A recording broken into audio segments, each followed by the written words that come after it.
So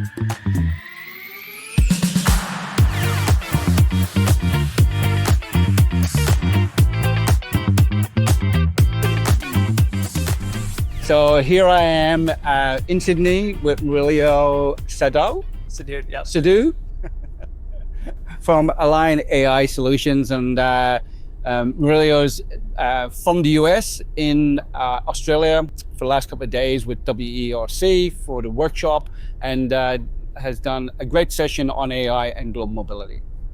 Thank you. How has your visit to Australia been? It's been great.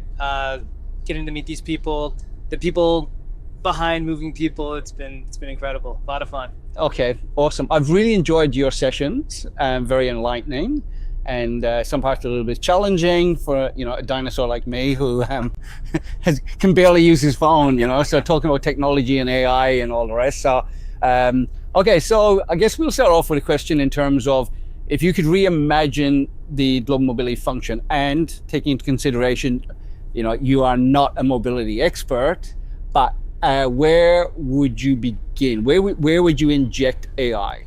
Yeah, I think in the short amount of time that I've been immersed with mobility experts, I've gleaned that they're such busy people. They have tons of work they need to do, as well as speaking and communicating and moving people, right? And I think the biggest part of the job, the biggest value, and I could be wrong, is actually engaging and interacting with the people that they're moving and making them feel safe and secure, because it is precious cargo that is being transported, being moved.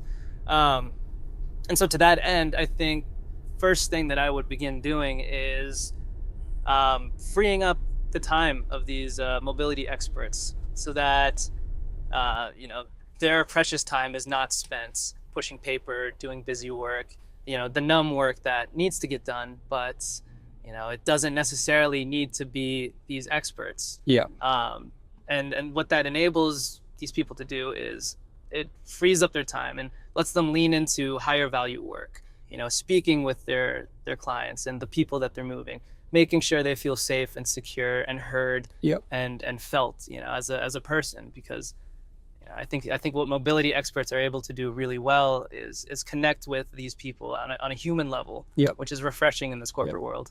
I really like the example that you shared yesterday in the Sydney workshop.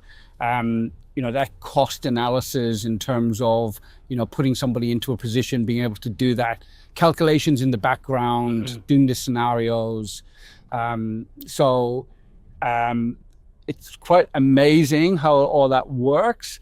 And I guess for someone like me who knows very little, what would be some of the guidelines in terms of, because you talked about setting up an agent, so what would be some of the guidelines? Yeah, no, that's a great question. I think don't overcomplicate this. AI doesn't need to be this foreign language. And in fact, what it's done is it's enabled, code writing and execution and all these huge, complicated things that people spent, 4 years obtaining a degree, to be able to do. It's transformed all of that actually into natural language. You can speak English and get to the outcomes that you're looking for. But to get started with building an agent, or even just using this technology, my biggest recommendation is to just start small. Starting small, validating one idea, whether it may be small, it may be boring, but as long as it's important and it's getting something done, that's great, and that's progress. And once that's working, from there you can build on top of it and begin growing in the complexity and the capabilities. Think about hiring, onboarding a new associate. When you hire a new employee, do you start with the big, high-level responsibilities and roles of the job?